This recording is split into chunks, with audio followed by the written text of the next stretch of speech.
All right. Hey, everybody. It's Michael Shermer. It's time for another episode of the Michael Shermer Show. Yes, always brought to you by Skeptic magazine. Look at this one. This is a recent one on animal minds. What do they think? We're not asking, do they think? We're saying, what did they think?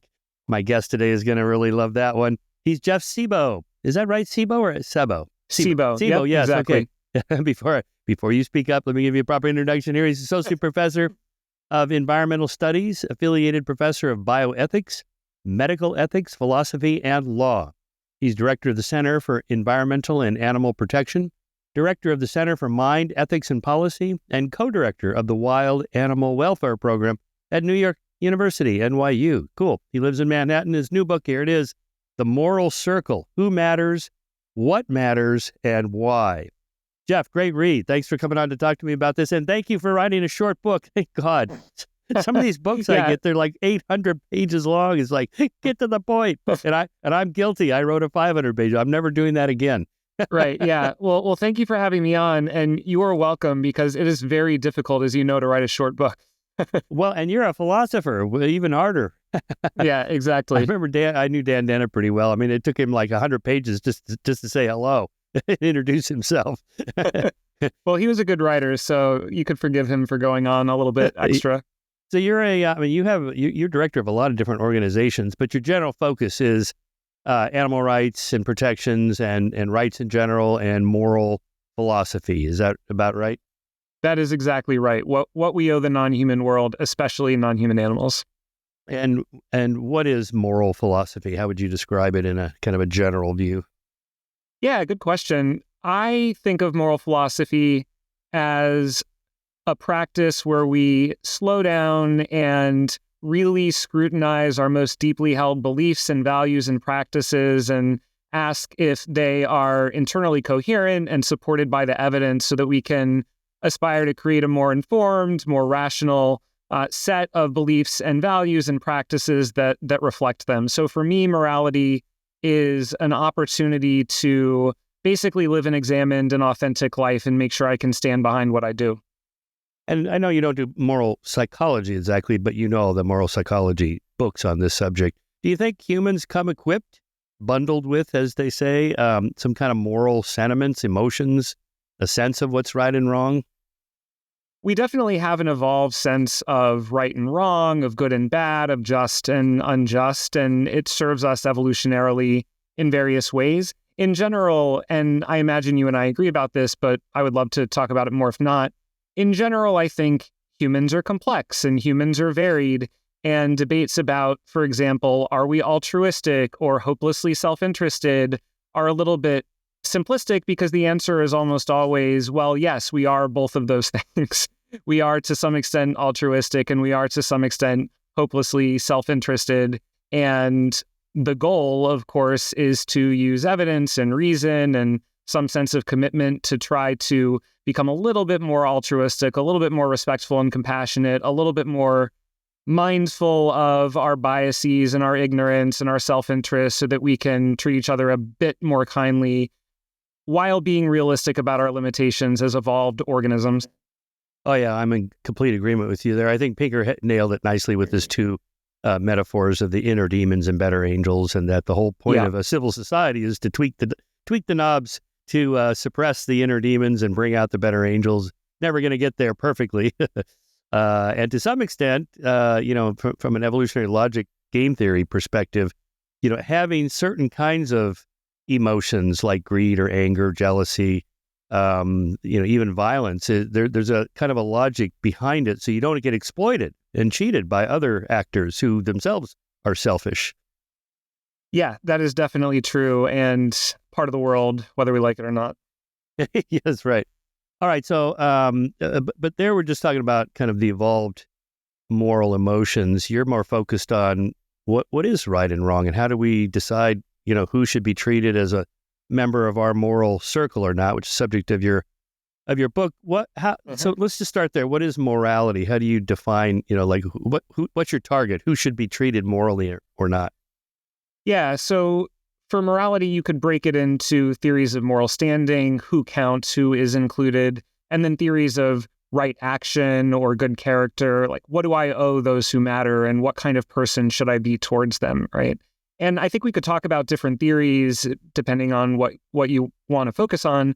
But as a starting point, and this is a major theme of the book, I think that there are multiple reasonable theories about what it takes to matter, about what it takes to be included in the moral circle. And there are multiple reasonable theories about what we owe those who matter and what kind of people we should be towards them.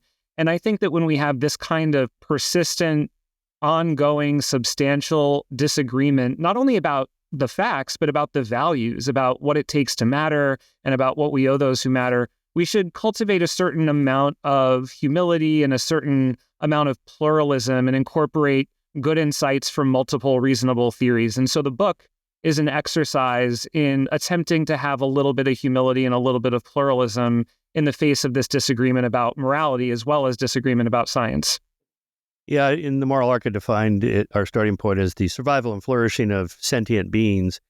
But that's sort of spinning it in a positive direction. You're also emphasizing it in the other direction, do less harm. Mm-hmm. Like do less harm is where more theories can agree. I personally do lean towards theories that say we should give equal weight to avoiding the bad and pursuing the good. So we should give equal weight to reducing suffering and increasing happiness, for example. I personally am drawn to those theories. But a wider range of theories, including rights theories and virtue theories and other certain relational theories, think that avoiding causing suffering to others is more important, is a stronger obligation than actively promoting their happinesses.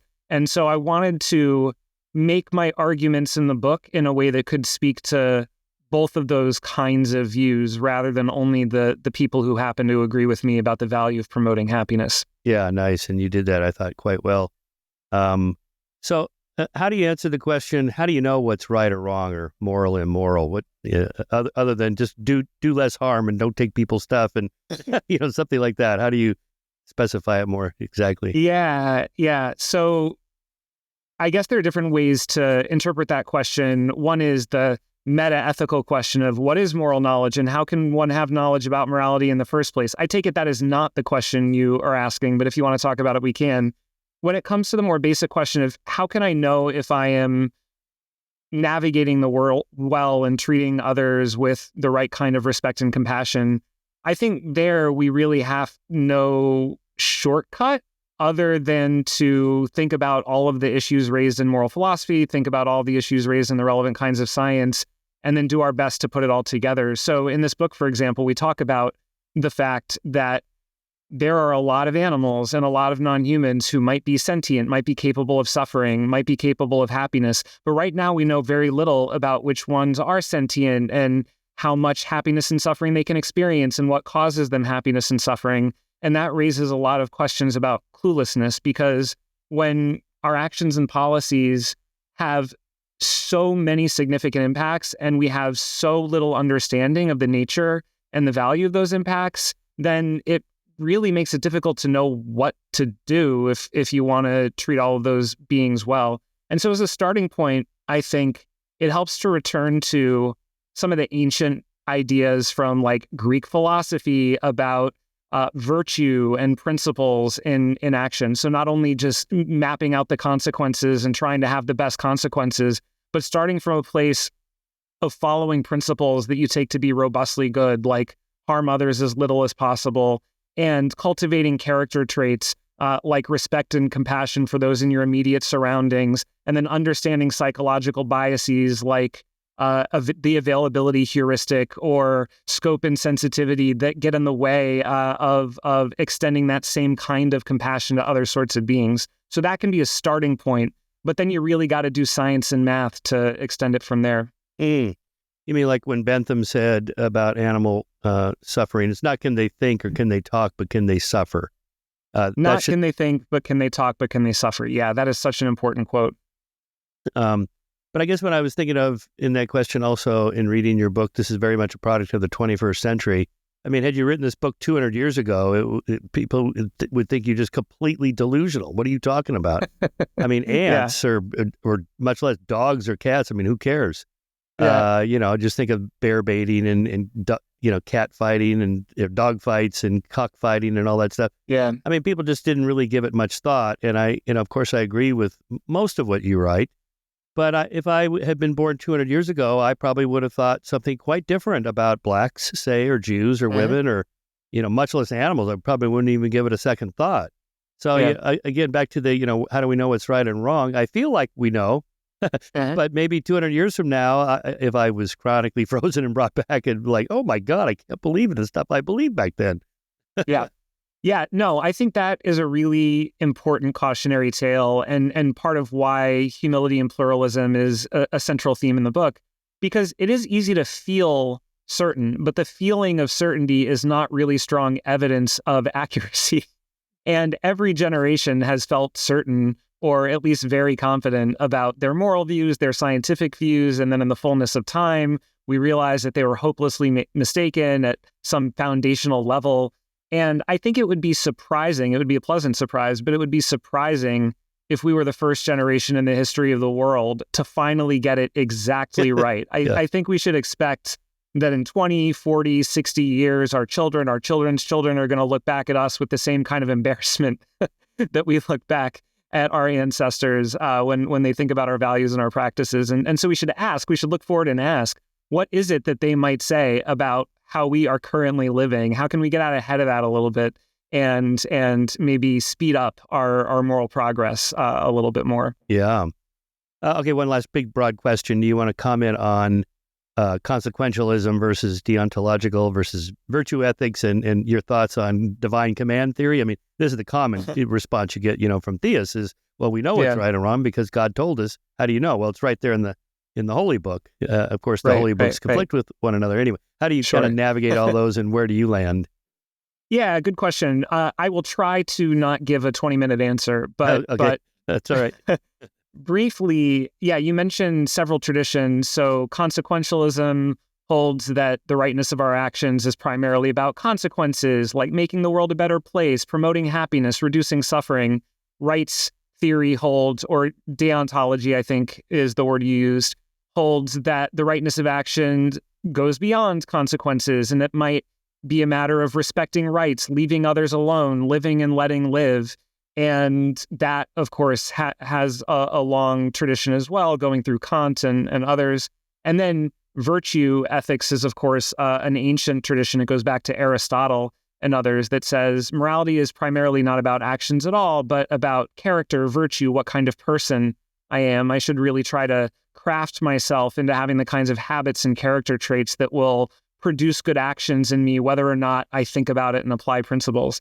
And I can say something about divine command theory in a second, but first about those, I think if I am just telling you what I, Jeff Sebo, sympathize with, I am most sympathetic with consequentialism. I am most sympathetic with the idea that morality is primarily a matter of doing the most good possible, making the world a better place, and that I think is pretty robustly defensible in philosophy. But again, in the spirit of caution, humility, coalition building, I want to acknowledge that I think rights theory, virtue theory, these other traditions have a lot to offer too. And even if I am a consequentialist, I should still care about these other traditions, not only because I am in the business of building coalitions and working with others, but also because if you want to be a good consequentialist, you got to think about rights and you got to cultivate virtues. If I perform all of my actions by trying to calculate the expected consequences of my decisions, I would never make decisions. I would constantly be making bad decisions. I would be vulnerable to bias, self-interest. So even if I want to have good consequences, really I should respect rights as a check against bias, self-serving applications of harm-benefit analysis. And I should cultivate virtues so that I can carry myself well when I don't have the time or the ability to reason well. So I think we should really be operating at the intersection of these theories, promoting the good and respecting rights and cultivating virtuous character traits. Now, briefly on divine command theory, I take this to be a separate question. This is more about meta-ethics, about the status of ethics in the first place. We can ask, is ethics something that we make up? Is it a set of facts that exist out there in the world, like facts of science? Or is it the commands of some greater being, like a god or some programmer who created the simulation that we live in? And those are all different theories that can be debated. But whichever one of those theories we accept, we then still have to fight about consequentialism versus deontology versus virtue theory and the rest. So I put divine command theory over here, and really what I think about it is what Plato thought about it 2,000 years ago. You got to ask, is it good because God said so, or does God say so because it is good? And either way, further questions then arise, and you end up back in the same territory where you ultimately have to be offering your own ethical judgments. So I don't think it is a get out of reasoning free card, unfortunately. Nice. I completely agree on that.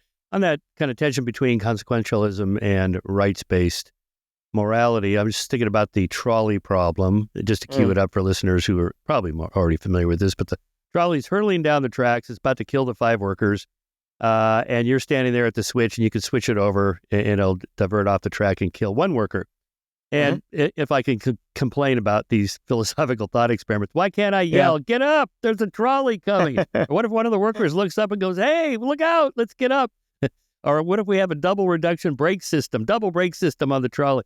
And you guys always go, no, you're not allowed to have any of those. Yeah, not allowed. This is why we always make it innocent children stuck to the tracks. Right. Nothing that they can do. Okay, so most people's intuitions are you throw the switch, you kill the one to save the 5. But then the fat man alternative, which I'm told we're not allowed to use anymore, the fat guy on the bridge, you bump him off and he stops the train. And people don't have a different intuition about that because it's more physically involving, I guess, something like that. And the last time I heard it's a guy with a big backpack. Like, oh, okay. Yeah. Maybe other people are using that too, but that I innovated that like 10 years ago in my classes. Oh, okay, that's so funny. That comes from you. All right. I imagine it was a solution that many people came upon at the same time. But I'm happy to hear that this one is out there. Yeah. Yes, I'm trying to remember who told me that. Anyway, but in the alternative view, the doctor has 5 dying patients in the OR, and there's 1 healthy guy out in the waiting room, and do you sacrifice him? Well, no, but why not? Why would what's your answer to that? Because that would be a consequentialist decision. Yes. So just to give a little bit more texture to that one, this is a case where imagine you go in for a checkup, nice and healthy, but you want to make sure everything is okay, and so you get all the tests done. And the doctor comes back in and says, well, I have good news and bad news. The good news is you have a clean bill of health. Everything is going well. The bad news is I actually have 5 dying patients elsewhere in the hospital. 1 needs a heart, 2 of them need lungs, 1 needs a kidney, etc. And you happen to be a donor, a good match for all of them. And I, the doctor, am a consequentialist. And I know that if I kill you, chop you up for spare parts, I can save 5 lives and do more good than harm.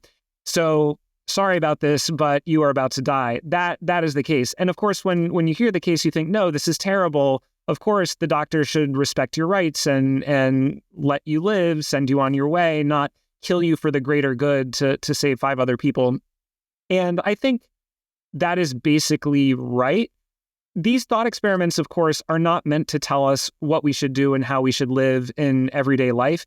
These are simple, abstract, theoretical thought experiments that give you 1 data point among many in the construction of a valid moral theory. I mean, it would be like, taking a theoretical thought experiment that a physicist uses to decide like whether the universe is made out of waves or strings, and then trying to make direct inferences from that about like whether it will rain this afternoon. That is not how science works. These are thought experiments that shed a little bit of light on the very foundations of morality, just like certain types of thought experiments can shed a little bit of light on the very foundations of science in the physical world.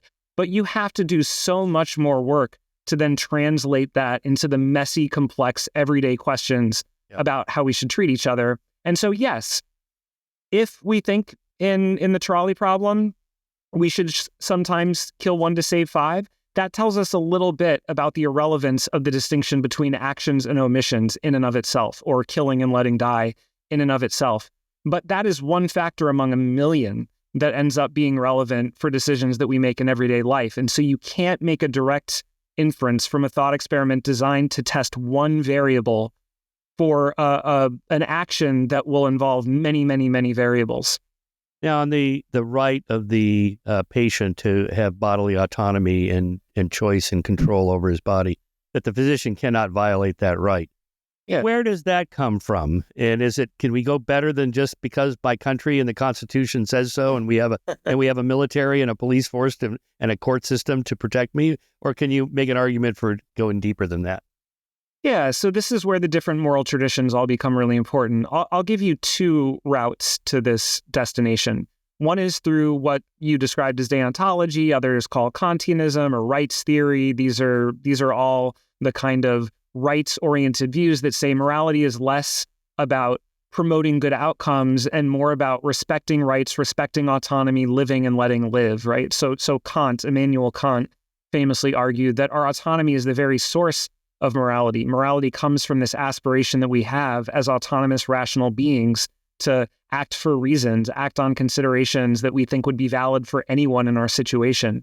And so for Kant, our autonomy, our rationality is the source of morality, and then is also the object of morality. It is both where morality comes from, and then also primarily what we ought to be respecting. So my project for Kant is to be a rational being, live my life in a way that allows everyone else to do the same. And so I should pursue my goals in a way that does not interfere with others in the pursuit of their goals. So that is one route, the Kantian route, the rights route.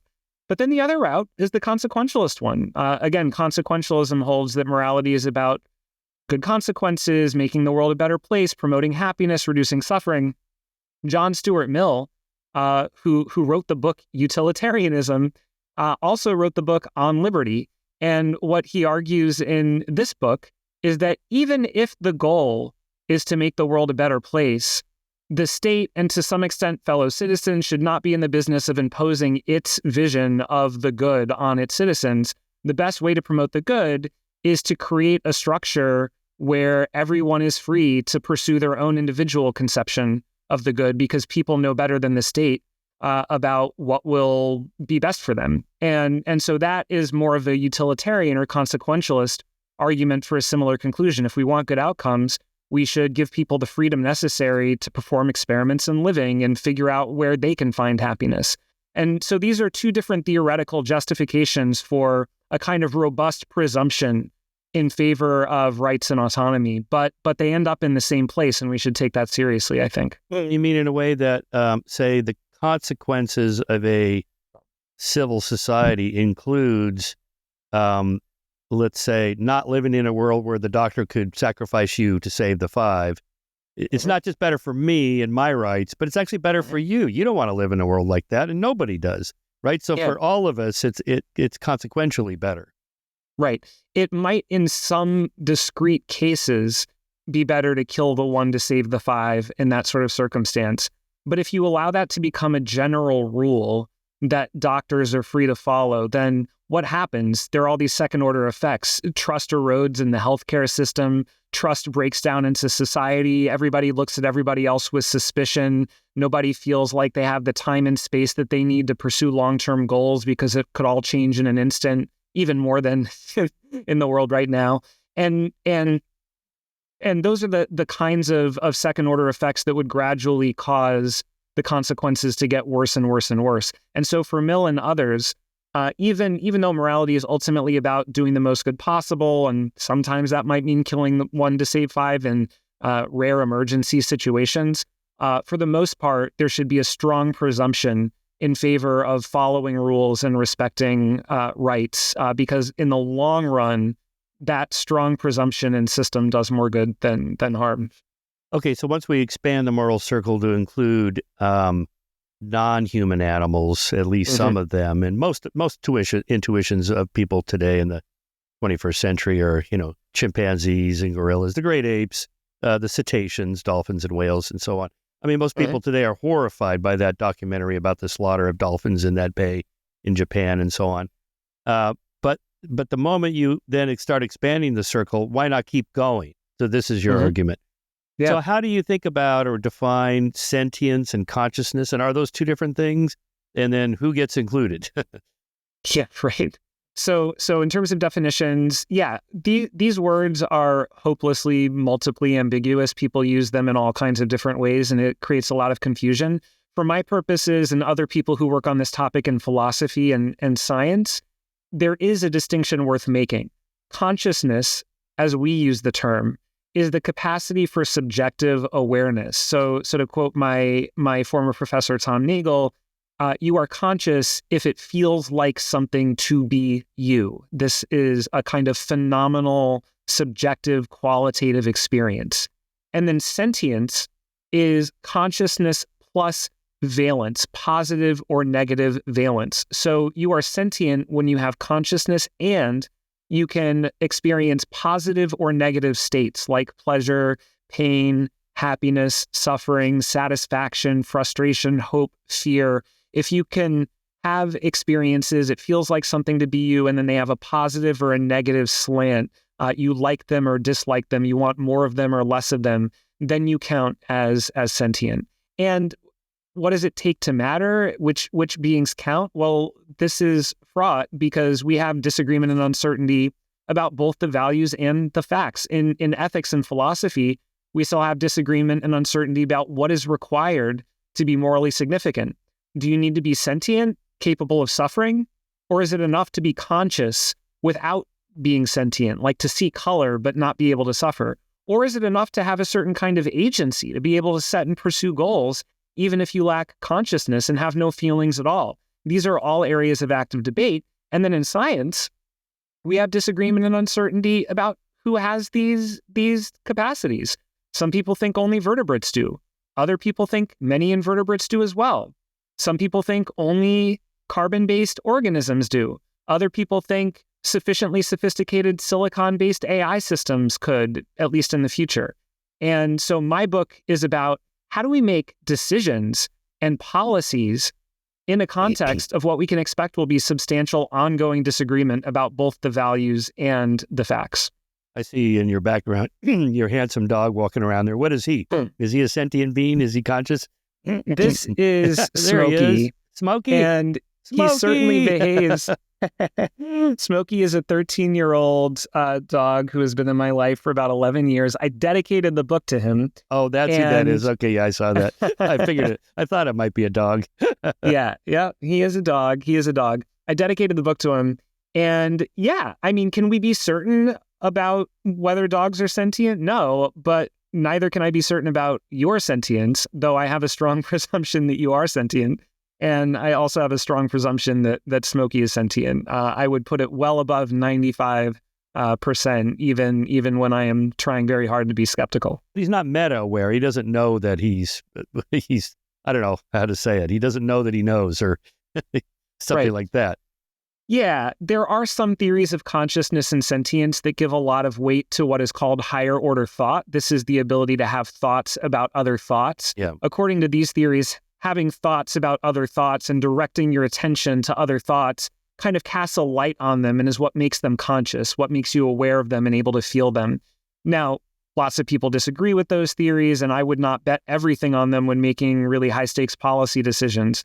But I will emphasize that when people have gone and looked for metacognition in non-human animals, they have found some kinds of metacognition. So they might not have higher order thoughts in the same kind of way that we do, like they construct sentences in their brains about other sentences in their brains. I am thinking this thought right now. But they do have certain types of, for example, social self-awareness or bodily self-awareness. They naturally understand their place in a social hierarchy. They naturally distinguish their body from other things in the physical environment. And they can direct attention to some perceptions and mental states and not to other perceptions and mental states. And so even if they lack the ability to have thoughts about thoughts or make sentences about sentences, they clearly do have certain types of metacognition that might be enough for directing attention and awareness towards certain types of perceptions and mental states. By the way, that's cool that you had Thomas Nagel as your professor. That's very cool. I was he's a legendary. lucky for sure. Yeah. Mm-hmm. Yeah. So I think it was Peter Singer, though, that made the point about humans in a coma they're not really conscious. They're unconscious by definition. And, they can't do most of the things we define, humanity by. And yet we extend them those rights. And so I guess it's the potential, not just the actual. And then you could apply that to a fetus, a 6-week, pro-lifers, as you know, they think it begins at conception. So a 6-week-old clump of cells or whatever is a potential human, even if it's not. And then at some point you have to, I guess, draw the line legally. And I forget where that is. I think it depends on the state. In California, I remember Scott Peterson was convicted for double homicide, killing Lacey Peterson, who was eight months pregnant, I think, and that was a double homicide. Anyway, so go ahead.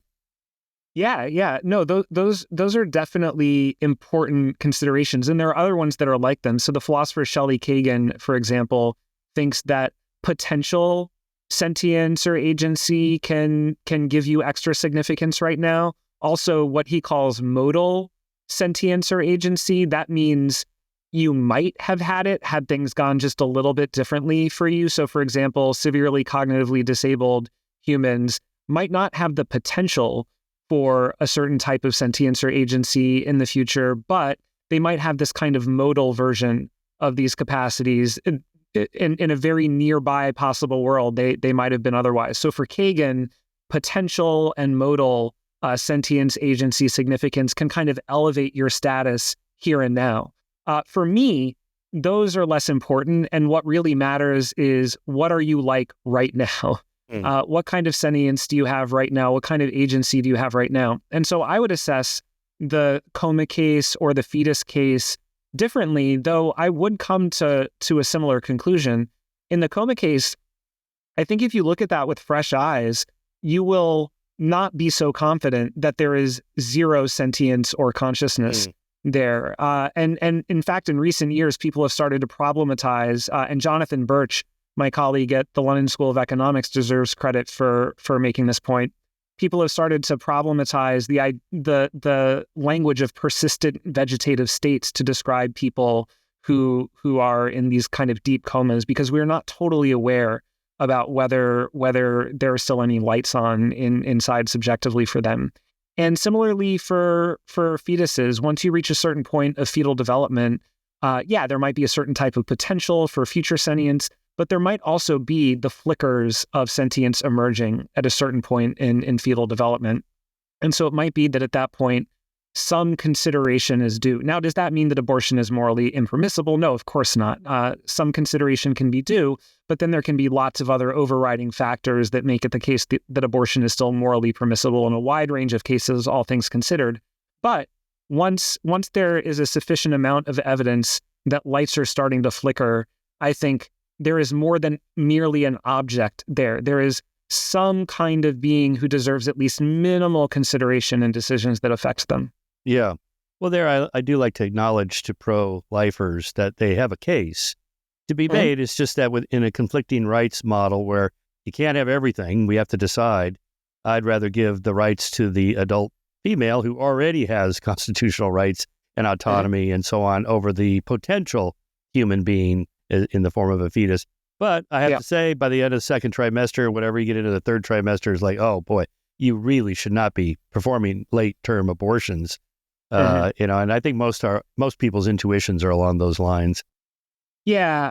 This is, of course, an extremely fraught issue. And I think the way you describe it is good. This is an issue where potentially rights and certainly interests are going to collide. And I agree with you, especially in the second trimester case, that the bodily autonomy of the mother is generally going to outweigh the right to life of the fetus, even if you grant that a fetus does have a right to life. This, of course, was the argument that the philosopher Judith Jarvis Thomson made in one of the most famous applied ethics articles in the 20th century, A Defense of Abortion. When then the fetus is significantly developed and close to being as developed as a newborn infant, then of course things are different. Does that mean then that their rights are always going to override? No, not necessarily. It just means that the case is more complicated and a little bit more weight should be given to the potential interests of the fetus in those cases.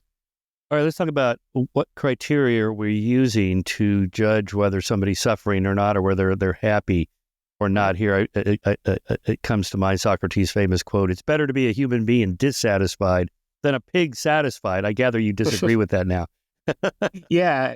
And he also said, better to be Socrates dissatisfied than a fool satisfied.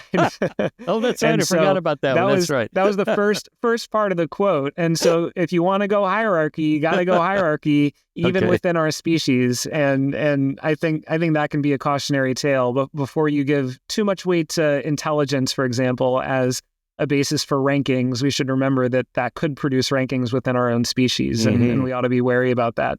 But yeah, what criteria should we use to assess different beings for consciousness, sentience, moral significance? So this has been a really interesting and fast-moving field in recent years. And I can just give you two examples, and then we can talk more about it if you like. One example concerns non-human animals, and the other concerns AI systems. So in both cases, we have these enormously complex beings who are like us in some ways and unlike us in some ways, and we need a principled basis for determining the probability that they can suffer or have other morally significant experiences. So with animals, we tend to use behavioral and anatomical markers of sentience. So we use what is called the marker or indicator method. And the short version is we can introspect, we can look inwards and make a distinction between felt conscious experiences and unfelt non-conscious reflexes, right? So I can tell when I am suffering, and then I can find the parts of my brain and body and the behaviors that correspond to those conscious experiences, and then I can extrapolate and look for relevantly similar behavioral and anatomical properties in other animals. So for example, we can ask questions like, not only do they have similar or analogous brain structures as humans or other vertebrates, but also, do they nurse their wounds? Do they respond to analgesics or antidepressants in the same ways that we do? Do they make behavioral trade-offs between the avoidance of suffering and the pursuit of other valuable goals like a nice shell or good food? And none of that is proof of sentience, of course. All of it could be explained in other ways. But the more we find those features, the more they count as evidence and they tick the probability up. And so with other animals, when you go out and you look for those, you do tend to find some number of them. And at this point, a lot of scientists from all over the world are prepared to acknowledge at least a realistic possibility based on this kind of research of consciousness and sentience in all vertebrates. That includes mammals, birds, reptiles, amphibians, and fishes, and many invertebrates. That includes cephalopod mollusks like octopuses, decapod crustaceans like lobsters, even insects like ants and bees. So that is how that goes with animals. Now I can tell you a similar story about AI systems if you have interest, but I can pause and see if you have questions. I do definitely want to come back to the AI, but just like on the lobster example or shrimp, say, sure. I mean, what is the argument is that they can actually, you throw them in the boiling pot of boiling water, and for some fraction of time they do suffer. That's your argument. There's some nervous system that's going. Wah!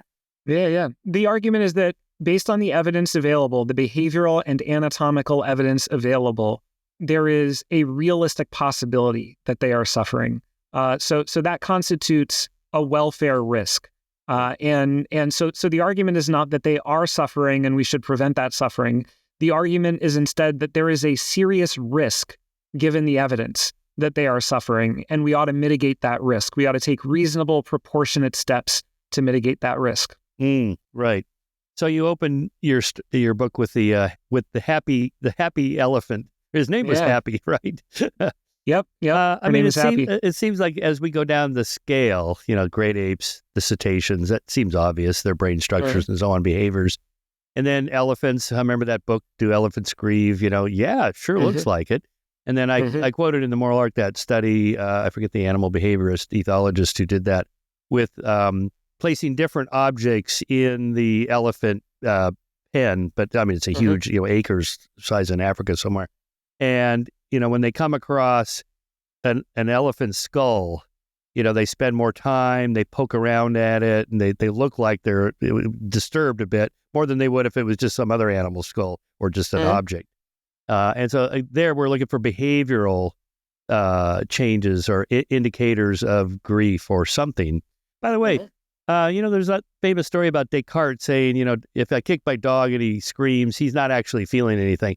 Do you think he really believed that? Did anybody really believe that? It had pets? I mean, or am I just a product of the 20th century? I could be misremembering. My memory is that Descartes did care about his dog or about animals, but he might have thought that was a cute, sentimental, expression of irrationality, kind of like we all have a sentimental attachment to our childhood teddy bears, and we might even wince if we see somebody punching them, but deep down we know that they're just objects and there's nothing it is like to be them. Maybe that was how Descartes felt about dogs. But it is worth emphasizing that Descartes, even then, was somewhat anomalous. There have been people all through the centuries who have presumed that animals are sentient and that they can suffer and have tried to be kind to them. Yeah. The other thought experiment you have at the beginning of your book that I really loved was your two roommates, one of who turns out to be a Neanderthal, the other one turns out to be an AI robot like Data on Star Trek or something. That's pretty much indistinguishable. They've crossed the uncanny valley, and you don't know until the skin gets ripped off in a knifing accident during cooking, and oh my God, it's wires. Yeah, just picture season 1 of Westworld and then not knowing there's so many sci-fi shows that are like this, Battlestar Galactica, not knowing which ones are humans and which ones are robots, and then asking yourself, how should I treat them if I'm not sure which ones are humans and which ones are robots? And then if you find out one of them is a robot, now the question becomes, how do I treat them given that I'm not actually sure if robots who are behaviorally indistinguishable from humans are capable of suffering? Those are the questions that I use that thought experiment to ask in the book. Oh, it's great. There was a novel, I don't know if you know this, called You Shall Know Them. The author is Vercors, which was a pseudonym for Jean-Marcel Breuer, a French novelist who wrote this book in 1942 during a Nazi occupation of France. And the book opens with the main character who calls the police to report a murder. And the murder is a baby. And the baby is his own, but he had artificially inseminated. It wasn't a chimpanzee. I think it was like a proto-human that somebody had found living in Papua New Guinea. And they went there, and this tribe of, it would be less than Neanderthals, say more like Homo erectus or something like that. And they were exploiting them as slave labor. And he wanted to make the argument that they should not be treated this way. And so he impregnated one of the females. The baby was born. He killed it through injection, and then called the police and said, I'd like to report a murder. So he goes on trial. And he's on trial and the question is it murder or not? And it's not murder in the law if it's not a human being. So that, it was, what constitutes a human in that case? Interesting. That is a complicated story. Yeah, but it's what you're getting at here. I think most people, if they found out the roommate was a Neanderthal, would go, yeah, we should treat them exactly like we do other humans because they're so close, right? I mentioned the uncanny valley. If it was a robot, if it was Data, I mean, Brent Spinner plays Data, and he's a human. So yeah, the uncanny valley has been crossed. I just feel in my intuition that, that's a person. And, could I defend it? Well, I don't know. Maybe it's one of those moral dumbfounding questions. Like, I don't know. It just seems like they should be treated equally. Well, yeah. And we have to be careful about that because, and this is a point that critics of my kind of work often make and are right to make. We do have a tendency towards anthropomorphism, towards attributing human characteristics to beings who lack them, especially when they look like us and they act like us and we treat them like companions. Like, people are already doing that with present day chatbots. People have been doing that for years already with chatbots simply because they use human language and we can think of them as digital companions. And so those might be cases of false positives, of over-attributions, because our tendency towards anthropomorphism is getting hijacked. And we should be mindful of that. Now, we also have a tendency in the opposite direction, a tendency towards anthropodenial, denying that non-humans have human traits even when they have them. And that one is especially powerful when they are very unlike us, like they look very different, they act very different, or when we use them as commodities instead of as companions. So, I mean, think of farmed insects, right? They look really different from us, act really different from us. We are farming them for food. That really triggers our tendency toward anthropodenial. So this is a situation where we have to be on guard for bias and mistakes in both directions. And part of what that does is raise the question, in which situations should we be more on the lookout for the risk of anthropomorphism and false positives versus anthropodenial and false negatives? And which mistake would be worse? Sometimes it might be not that big a deal to mistakenly treat someone like they matter. In other cases, it might be a big deal if I start like sacrificing myself for them, right? And similarly in the other direction. So this is why it gets real tough from a policy perspective. But you have ants on your cover. Yeah. Come on. Well, I think you they with probably the elephants. matter. I'm with you on the elephants. Yeah. The world contains quadrillions of ants. It contains quintillions of insects. And we don't have as much evidence of their sentience as we do for elephants. But that is partly because we have been really, really negligent and we have lacked curiosity and have not gone looking for the evidence. And when we look for it, we tend to find at least some. The evidence is mixed and incomplete, but insects, they do have remarkably sophisticated capacities for communication and problem solving and decision making. They do seem to have some capacity to integrate information in some of the same ways that corresponds with consciousness in humans and other vertebrates. I would say the probability is not like 90 that ants can suffer, but also not 10. I would put it somewhere in between. I think there really is a risk here. That's right. One of Dan Dennett's last books, From Bacteria to Big Brains or something. Anyway, he opened with those termite mounds in Australia. Well, his analogy is no one of the little termites knows what they're doing, just like no neuron in your brain knows it's thinking higher thoughts. It's just exchanging sodium and potassium. But you end up with this complex structure because of how the system operates. So something like that, you can expand the moral circle all the way out to where? I mean, you're going all the way vertebrates and invertebrates. And vertebrates, invertebrates, but future AI systems. Aren't there giant tree forests in which the roots are communicating chemically? That's kind of a sentience, I guess. I mean, this is another area that a lot of people are actively researching right now and finding new insights about. There is a book, I think Zoe Schlanger is her name. I could be misremembering her name. The Light Eaters that came out this past year that is all about the new science of plant intelligence and cognition.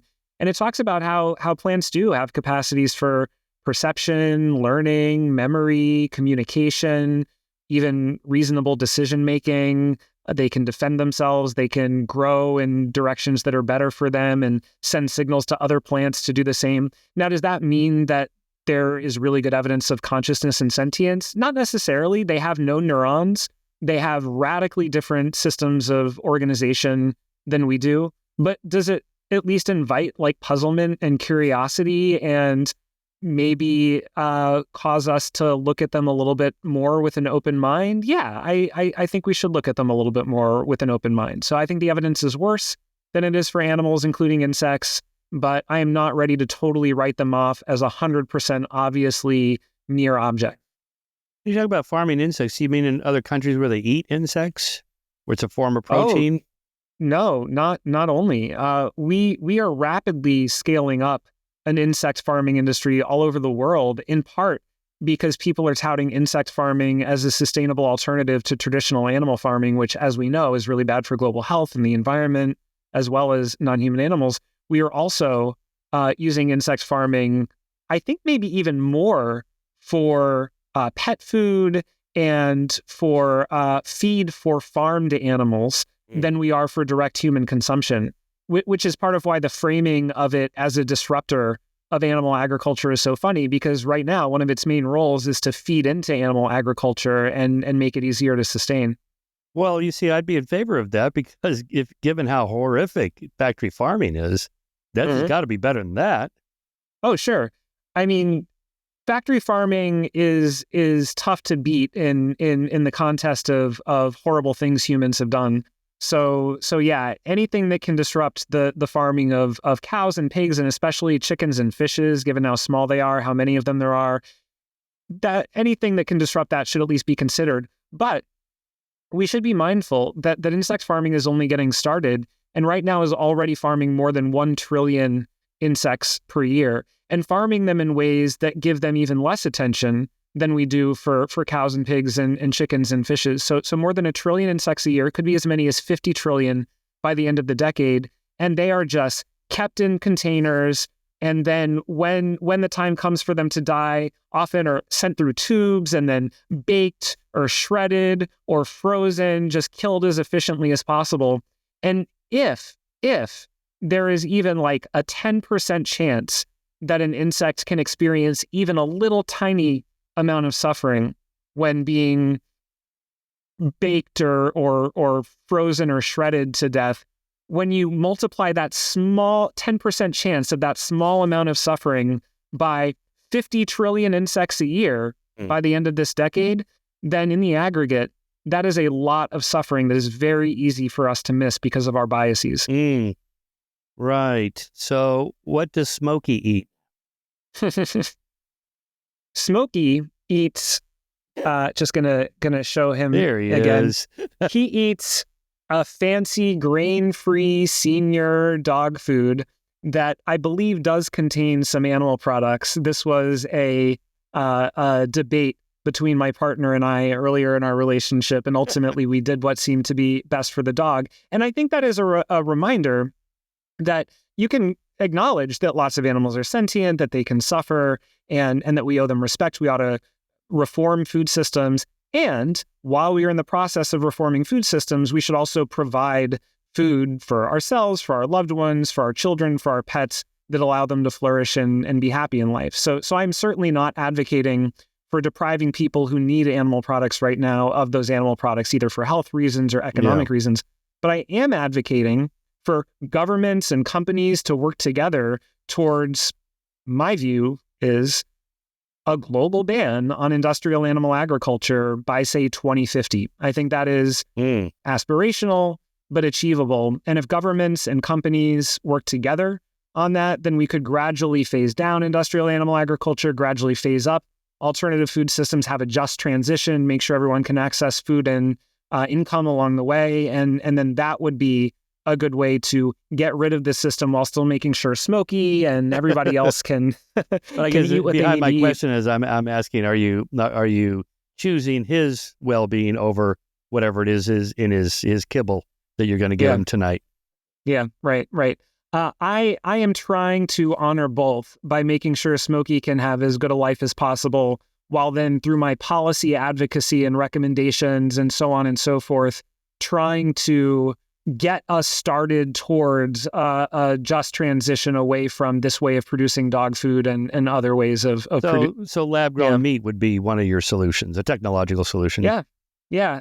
Plant-based food, cultivated meat, all of that should be on the table. With dogs, many dogs are omnivorous and able to have good lives on mixed diets or even plant-based diets, as long as you are thoughtful about what they eat.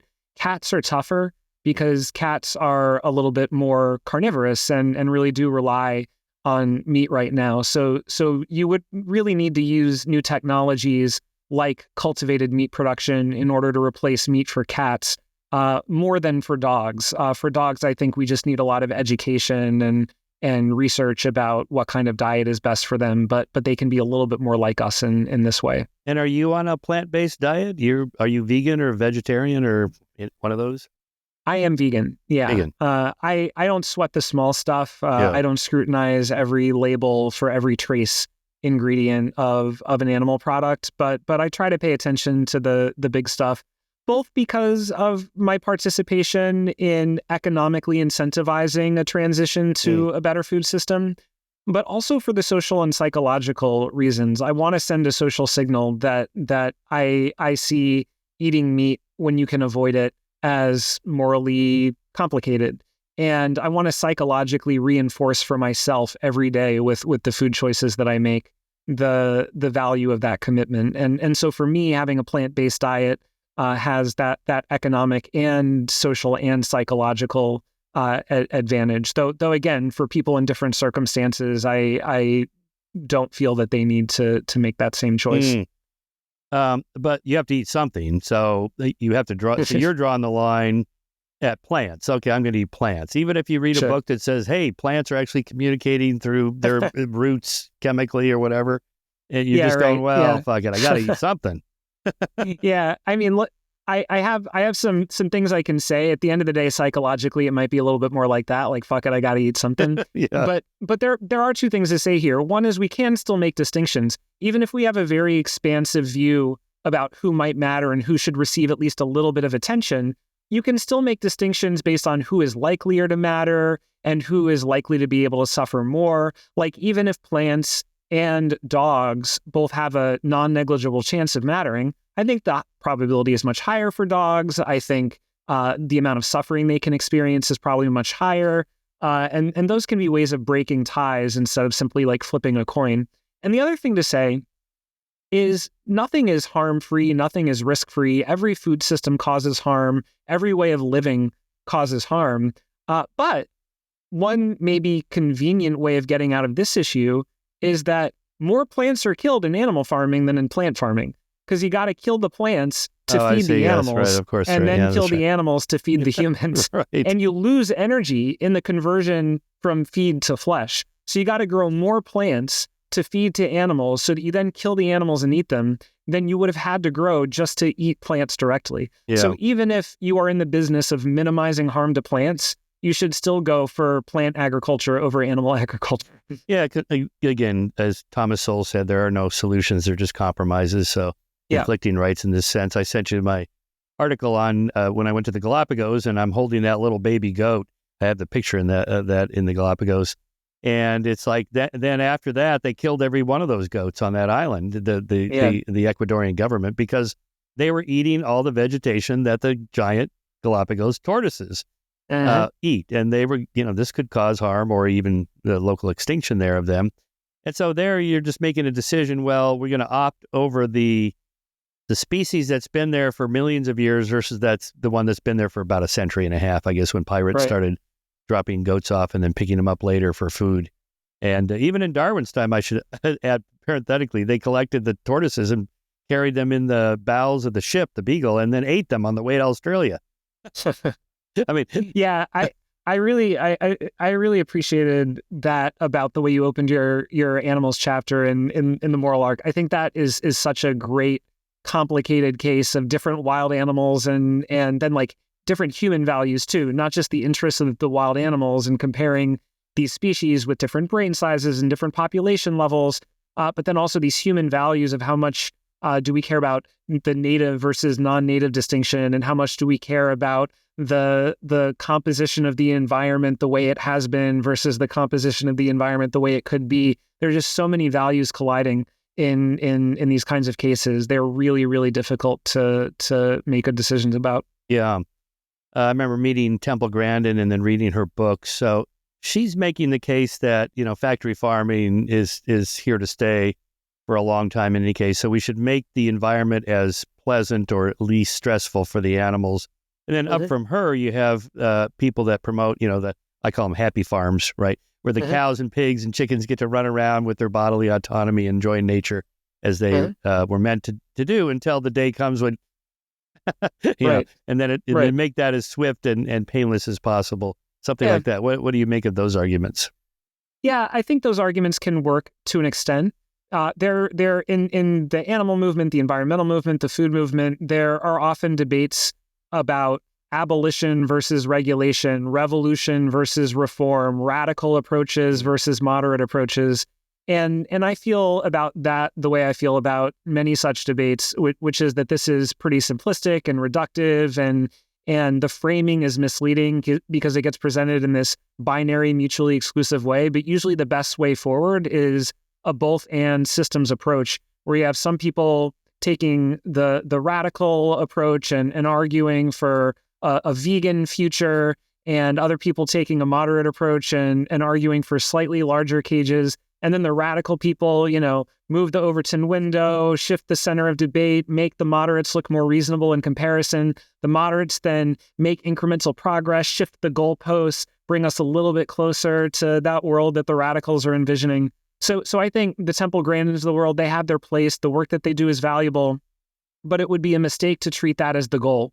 That is merely a Band-Aid, a way of engaging in a little bit of harm reduction and a little bit of goalpost shifting.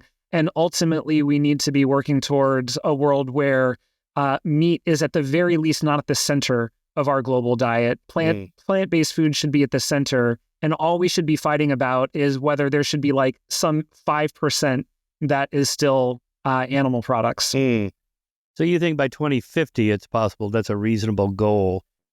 I think that is an aspirational goal that governments should set. Governments are already setting similar goals for climate and biodiversity and deforestation and so on. And even in order to achieve those goals, they will have to have a very significant reduction in industrial animal agriculture. And so I think if governments were to pair the 2050 targets they have around other issues with a 2050 target around phasing down industrial animal agriculture and phasing up alternatives, then yeah, it might be aspirational. We might not quite hit that target, but I think it would at least clarify what our goal should be, and then we should do the best we can to work towards that goal. And if we get there by 2070 instead, at least that is still better than 2090 or 2100 or whatever. Yeah. Star Trek century. Yeah. Well, but last time I checked, I think the percentage of Americans that are vegan or vegetarian was still a single digit. I don't know if it's bumped up into low 2 digits yet or not. No. Yeah, more people are vegetarian, but more people are eating meat globally. I think meat consumption has gone down somewhat in the U.S. and in the aggregate, but I forget the exact statistics. But yeah, no, absolutely. I mean, globally, industrial animal agriculture is on the rise, in very large part because other countries are now adopting U.S. and Western European industrial animal agriculture food systems. And so this is becoming a model for the world. And of course, that will be a disaster, not only for non-human animals, but also for global health, for future pandemics, and for the environment, for climate change. So this is an area where the entire world needs to be doing better, but we need to be taking the lead. The U.S., the other people who originated these food systems have been using them for decades. We really need to take the lead and make commitments around phasing down these food systems and phasing up alternatives and supporting other countries in doing that in exactly the same way that people are now acknowledging we need to do around fossil fuels. Yeah. Well, certainly the eventual decline of the human population we'll probably hit peak of maybe 10 billion, and then it'll be back down to like where we are now by 2100. It could, the rate it's going, if you carry out those curves, and the more women that are educated and economically empowered and involved in the economy, the fewer babies families have. And so I could conceive of it being back down to, I don't know, 1 billion or 2 by say 2200. But how many people can be fed based on, well, let me just say non-factory farming? If you just had the happy farms and you hadn't gone yet to lab-based meat and plant-based diets. Yeah, this is a really good question. What I know is that we would not be able to feed the human population at its current levels with non-factory farmed animal products. You would need more land than the earth contains in order to grow that many animals for 8 billion humans, or even a significant fraction of 8 billion humans. What I am not sure about is whether you would need all of the land that the earth contains in order to, on a free range, local organic system, feed 2 billion or 1 billion or 500,000 humans. I'm not sure how low the global population would have to get in order for a network of local, organic, grass-fed, free range, blah, blah, blah, food systems to be able to sustain them. But I think that by the time the human population reaches that level, we will have already ended industrial animal agriculture for separate reasons. Like, it'll have become economically unsustainable. We can't keep having this many pandemics. We can't keep ratcheting up climate change. And so we will ultimately end it, I think, before the population reaches that level, unless some major disaster causes the population to reach that level, in the next 20 or 40 40 years. So I think by the time that world comes around, we just will have great plant-based systems and totally realistic plant-based meat alternatives and just brand new kinds of food that aren't even imaginable right now. And I think we should be focusing on investing in those and creating those instead of waiting for the human population to plummet to a level where we can let the cows spread out again. Well, you mentioned and talked a little bit about Stanislav Petrov, one of my favorite stories in the nuclear age, the man who saved the world. You probably saw that documentary. Let's hope that doesn't happen. Obviously, that could depopulate humanity very quickly, but not in a good way. Yep. Oh, I mean, there are so many risks along those lines. Risks associated with nuclear war, of course. Risks associated with, bioterrorism. Risks associated with advanced artificial intelligence, and then, of course, natural risks, volcanoes, and so on and so forth.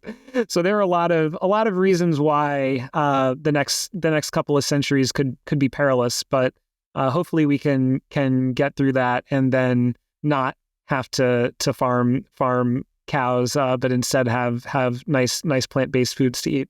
Okay, before we get to AI and Westworld, my favorite story, I was gonna ask you about that movement about future humans. I forget what it's called now. It's like rational altruism or something. Where what was it? Not Altman. It was the Sam Bankman-Fried was part of this movement, right? Where the best thing I can do is become a billionaire now so that I can make investments to save the next 10 billion people to be born. I always thought there was something wrong with that argument because, there's people starving in Africa now that could use your money now, right? So, and more broadly then, as you expand the circle to include animals, how do you respond to people that say, how about we take care of all the humans first and then worry about the animals? Yeah, totally. And I think that is and was a reasonable concern. I mean, there are lots of arguments you could make about, for example, like Sam Bankman-Fried's approach. There, of course, are arguments about caring about current humans instead of future humans, also arguments about not just cynically raising a bunch of money so that you can give it away, but instead, doing good works in the world. So there are lots of debates to be had in this area. That we could have if you want to, but just to directly answer your question, I have a complicated answer here because I think that on the one hand, it would be a mistake to completely ignore actual problems happening today and actual suffering within our own species happening today, all for the sake of these incredibly unlikely risks that we might be imposing on members of other species and future generations and so on and so forth. I think that would be a mistake. At the same time, on the other hand, I think it would be a mistake to completely ignore the risks that our actions and policies are imposing across species, across nations, across generations, just because there are people in our community who are suffering. And that, if we allowed that to block us from caring about other species, about other nations, about other generations, then we would never get around to it because there will always be some suffering in our species. There will always be some suffering in our community. And so for me, this is really a matter, again, of taking a both and approach instead of an either or approach, of asking, how can we take care of everyone in our communities and make sure that we can collectively flourish and we can collectively make progress while still giving more attention to other species, other nations, other generations. And again, this is similar to how people are thinking about climate change and other issues. When we ask to mitigate and adapt to climate change for our children's children, we're not saying that we should do that at the expense of taking care of people today. We're looking for co-beneficial solutions, climate policies that can be better for people now and better for people in the future. This is where the idea of sustainable development comes from. And so I think we should take a similar both and approach to care for other species. The framework of One Health captures this. This is the policy framework that recognizes that animal welfare and global health and the environment, humans, animals, the environment, these are all interconnected. And so we can find co-beneficial policies that take care of humans and animals and the environment at the same time. And my attitude is we should start there. Start with that low-hanging fruit, those co-beneficial solutions that are better for us and animals and the environment, and implement those while recognizing animals as stakeholders. And then that helps us make progress, take care of ourselves, and normalize the idea that animals are stakeholders too.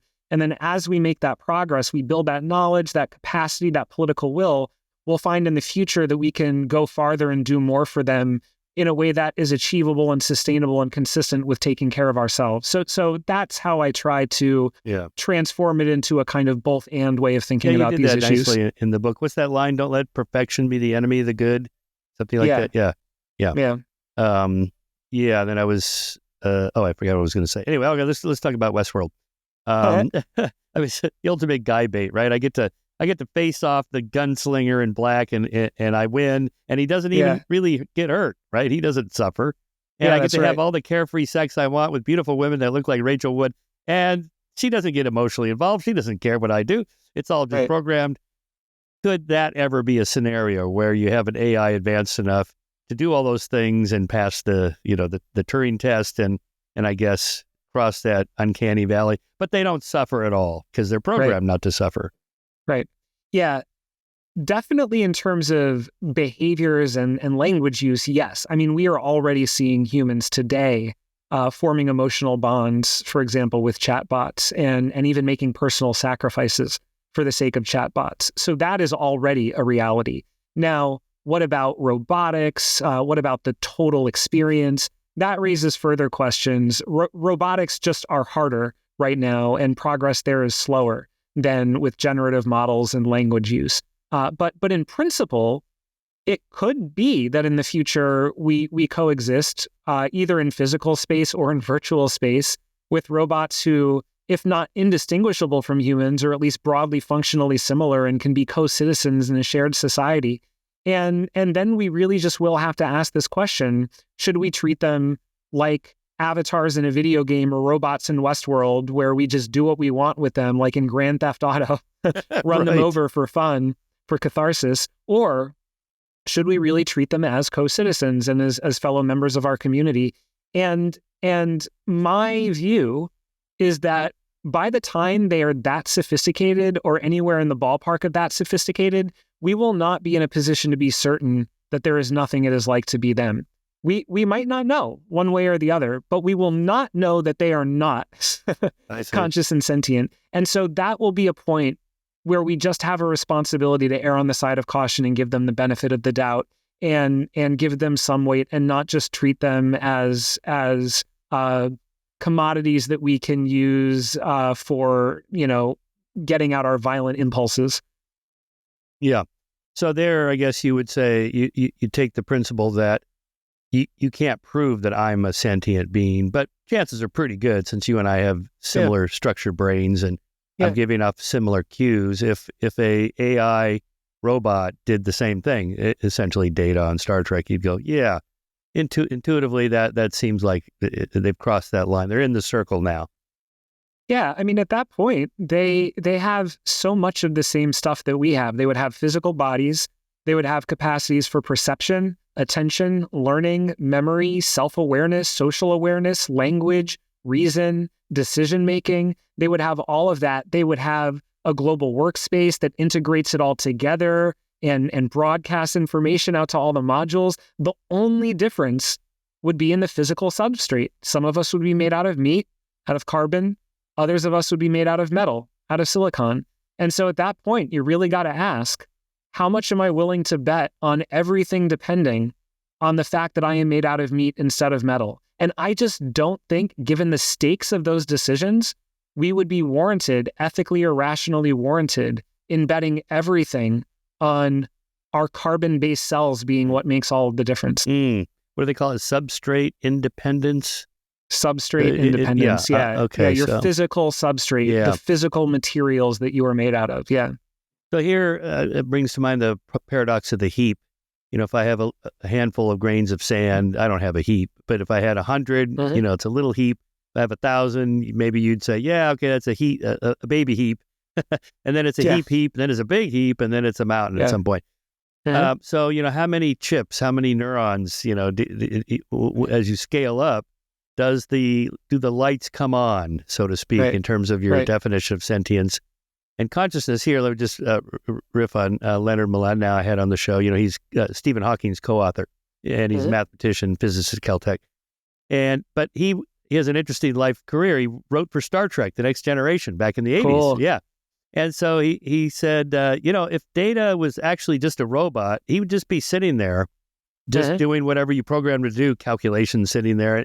And for him to like jump up and greet Captain Picard, you'd actually have to program him to do that. Yeah. And he's not going to feel love or affection for Captain Picard. He's just a robot.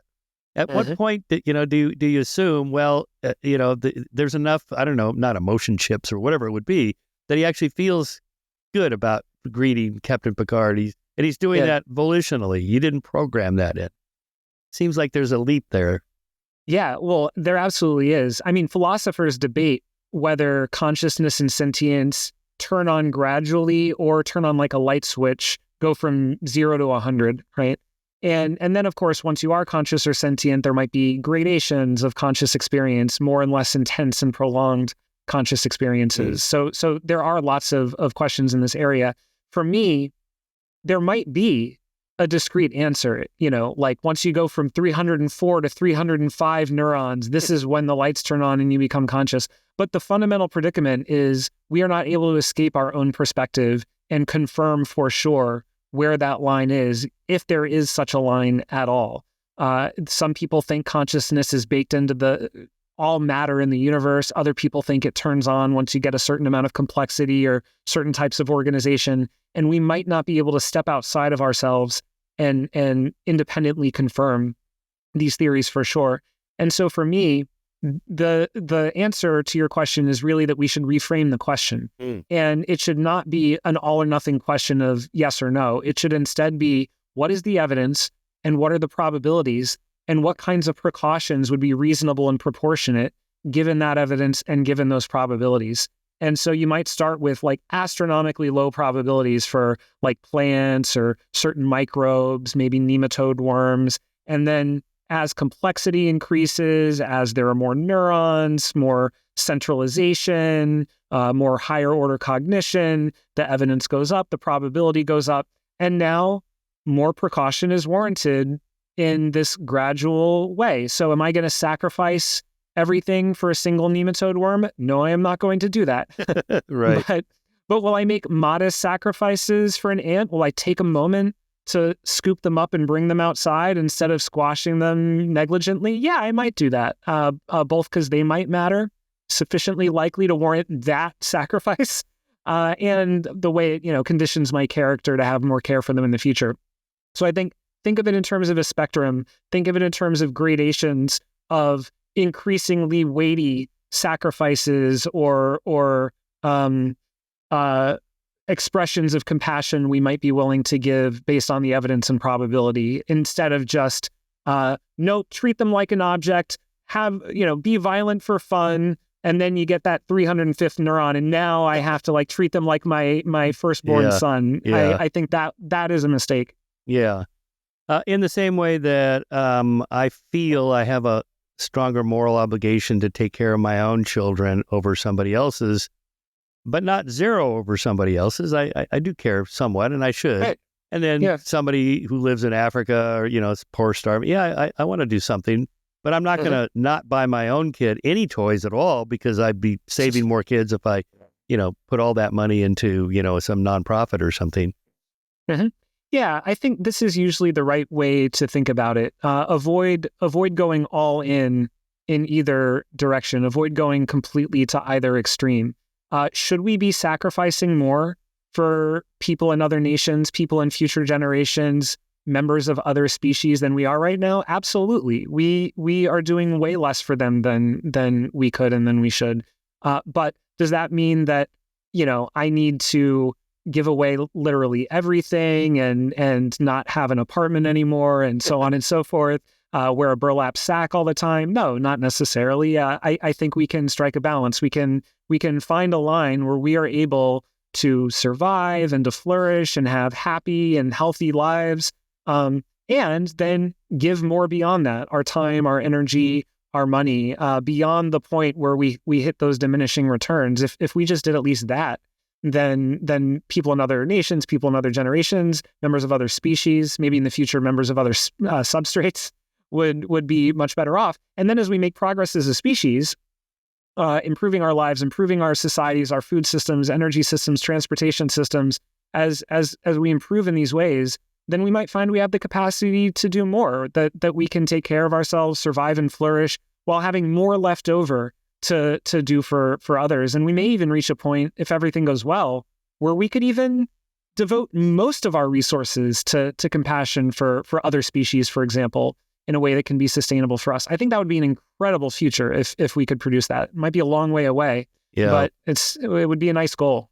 Back to the AI thing, I was thinking about my 8-year-old son. He's got the sweetest heart. He just gets so upset when a little cell bug dies, or like our dog, Hitch. I have a big chocolate lab. He stepped on a snail once, just running along, and my son was very upset. And then one time he caught a rodent in our yard and just munched him, Oh, my God. My poor little guy was so upset.